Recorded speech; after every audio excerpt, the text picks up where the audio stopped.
Hello, welcome CELPIP test takers. We're gonna do today listening part three. We're gonna listen for information, and I'm gonna go and walk you through this part of the listening that starts to get more challenging. So we're gonna do it together, and my challenge with you is to do it under 7 minutes. Last time we could not do it. Today I'll try my best to do it. So I bring you the best content for people who have a very short amount of time. Yeah, so let's go ahead and do it. I'm going to share my screen.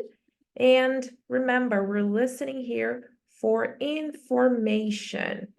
We're listening for information. So normally what we have, we're going to have a specialist and we're going to have a person who is asking questions. Remember, this listening, oops, an accident here almost happened. A glass almost fell. So you will hear a conversation and then you answer 6 questions.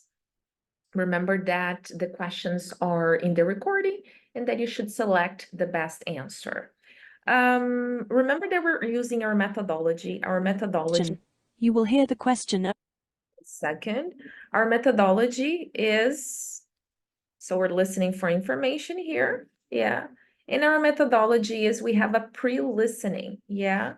Here my information is already filled because I prepared it before connecting with you. But what I want you to do there at home is for you to get a piece of paper and a pen, right? So you're going to already divide your paper into 2. So I want you to divide into 2 because we know that there will be 2 people, right? One specialist and a person asking questions. So you're going to organize it like this, and then you can put man and woman.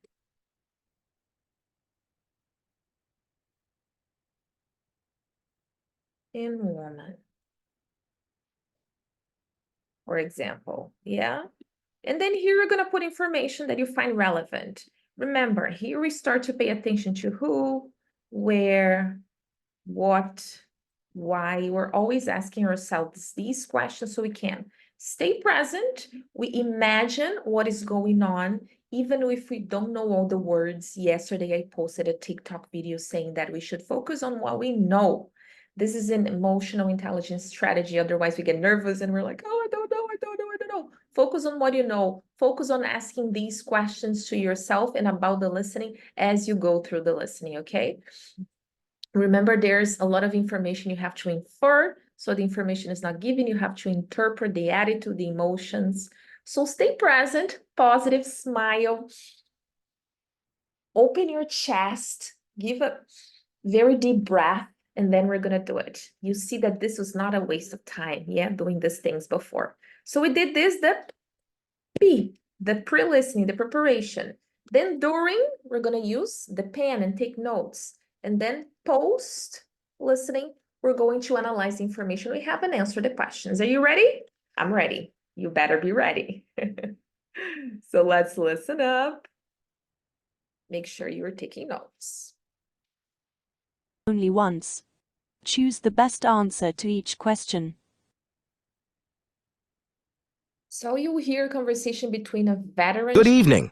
I can see you're passionate about cooking. A veteran chef and an enthusiast, a cooking enthusiast. Question.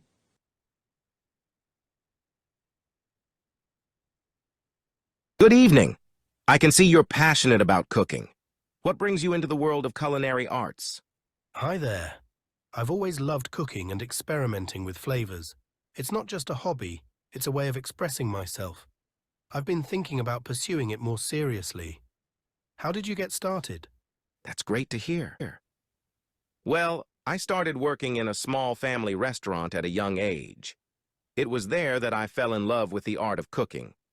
Over the years, I honed my skills through culinary school and worked in various kitchens. What's your favorite type of cuisine or dish to cook? I'm really into Italian cuisine right now. Pasta and pizza are my specialties, but I'm always eager to learn more. What's your favorite dish to prepare? Italian cuisine is a fantastic choice. My favorite dish to prepare is coq au vin, a classic French chicken dish. It's a labor of love, but the flavors are divine. Speaking of which, what's your biggest culinary challenge so far? I'd say making the perfect pasta from scratch. There's something about the texture and flavor that store-bought pasta can't replicate. It's been a real journey getting it right. Making fresh pasta is an art in itself. It's all about practice and patience. Don't be discouraged by early failures. They're part of the learning process. And remember, every chef has their own unique approach. What's one piece of advice you'd like to receive from a seasoned chef like me? That's great advice. I'd love to know how you balance creativity with tradition in your cooking. Balancing tradition and creativity is key. Start with the fundamentals, but don't be afraid to experiment with new ingredients or techniques. It's where innovation in the culinary world often springs from. Thanks for the insights. I'm excited to continue my culinary journey, and your guidance is invaluable. You're welcome. I'm always here if you have more questions or need guidance. Keep cooking and exploring. The culinary world is boundless, and it's a rewarding journey. What is the underlying message of the enthusiast's statement about cooking being a way of expressing oneself? So what is the underlying meaning? What is behind this statement? Yeah, that cooking is a form of expression. This was the first question, but first I want to show you my notes. Take a look. There wasn't this time, there weren't two, a man and a woman, and they were two men. So then I changed the notes for chef and for the enthusiast. The enthusiast asked some questions, right? And the chef talked about cooking pasta from scratch is a challenge, right? He was trying to motivate the culinary enthusiast. He started working in small restaurants. His favorite dish is coq au vin. He thinks that to cook well, you need practice. You need to also have a unique approach. You need to know the fundamentals, but also experiment. And the enthusiast is excited about pasta and about making pasta from scratch, right? These are some pieces of information that I took notes of, and then we're gonna get back to the question. So cooking is a form of expression. What do you guys think? Cooking is a form of art, is a way to make money, is a necessary life skill, or is a solitary activity? So express. When you express yourself, you're not worried about the money you're making, right? So we would cross out number 2. Cooking is a necessary life skill. Is it a life skill? Does he say that? It's a form of expression, yeah, like a writer. So we're more into the art part than into this option. Cooking is solitary. Did he say about being alone or feeling lonely? Not really, right? So the answer is number 1. Let's go ahead and move on to number 2.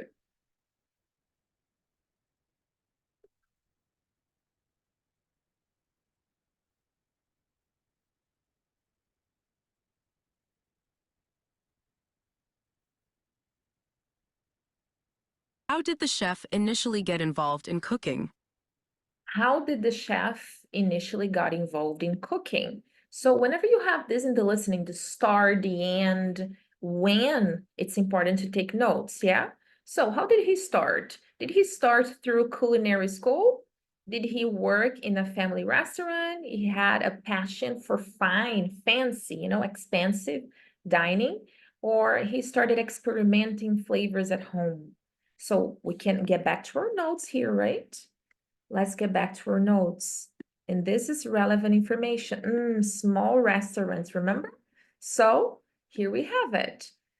After going working at small restaurants, then he went to culinary school. So number 1, no.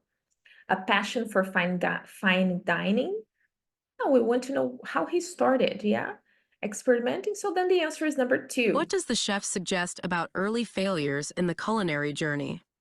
Okay, now question 3. What does the chef suggest about early failures? So failure is when you do something wrong, when you make a mistake. Mistakes will happen in the process. Yeah, is he positive or is he negative about failures? So let's take a look.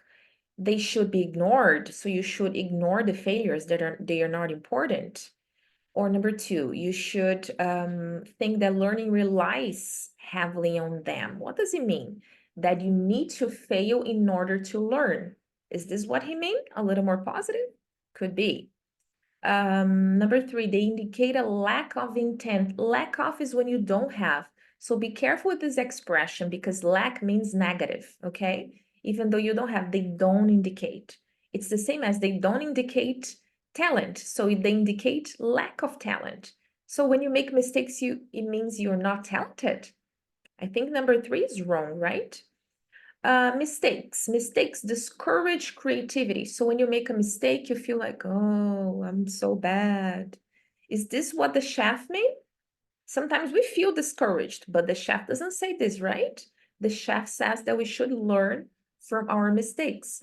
Let's take a look at our notes, especially at the script. I want to show you the script. Take a look. Making the culinary enthusiast is trying to make pasta, and it's not something easy, right? So he says this.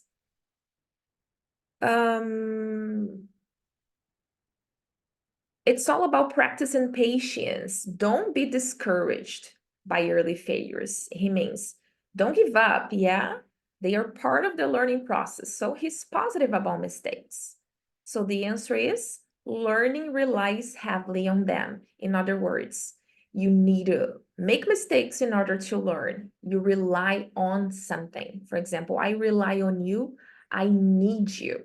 I need you to be happy or to function. For example, we rely on the internet nowadays. Yeah, we need the internet. So rely is to depend on. Number four, let's go ahead and move on.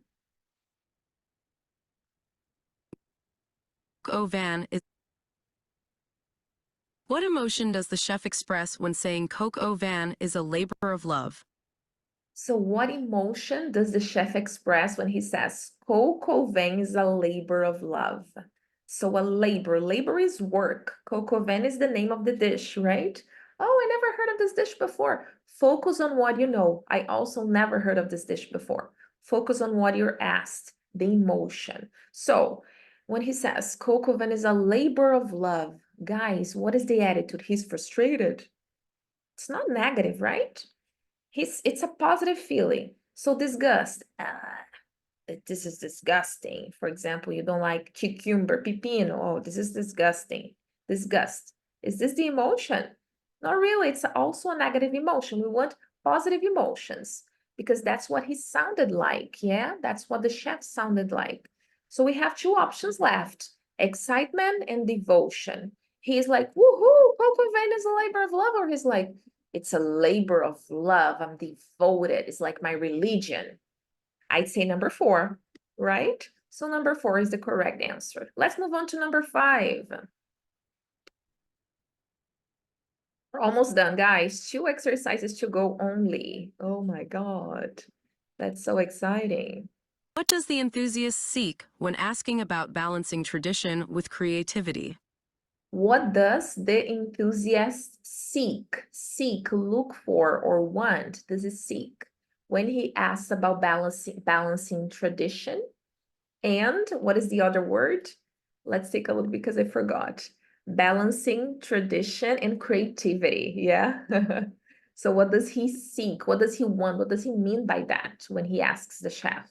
He wants recommendations to choose a culinary school for him to go to.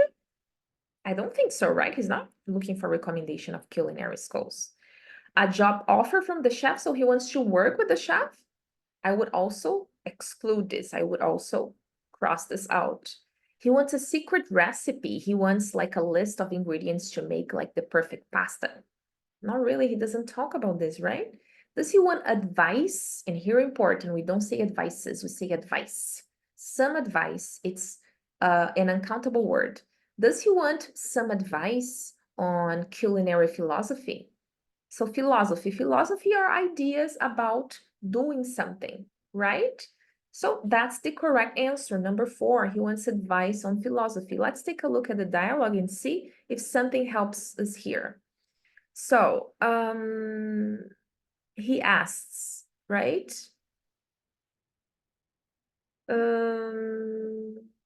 I would love to know how you balance tradition and creativity. And then I'd love to know can be an expression to ask for advice. I'd love to know how you feel about this, right? This is an indication that, yeah, we're right. This is advice, okay? This is a way to ask for advice. Let's go ahead and move on to the 6th and last question of the listening, part 3, listening for information. Oh, I'm so excited.